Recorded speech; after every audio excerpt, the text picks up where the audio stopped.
Hi everybody. I would like you to guess what is in this video is AI generated and what is not AI generated. And if you guess on the background, you're already wrong. And what do we use this technology for? Imagine you have a seminar, you meet a lot of people, and after that seminar you would like to send a kind of subscription video out to people. And more personally you can be, better conversion rate you can get.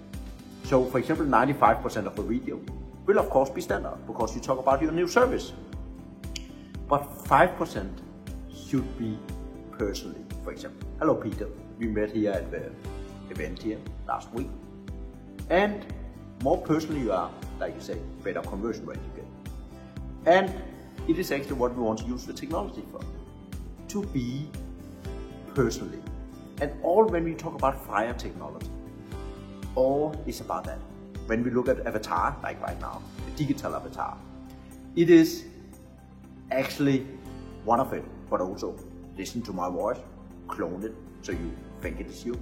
When we talk about your brain, it is actually where we talk about the large language model, to work with the quality and reason level, where you actually not can see, feel, and hear the difference from what is real and what is actually not real. It is what we try to achieve because the use cases, how you can use the AI, more or less you can see the difference, more use cases, more value for everybody. And it is actually exactly what it's about. It is this problem we try to solve.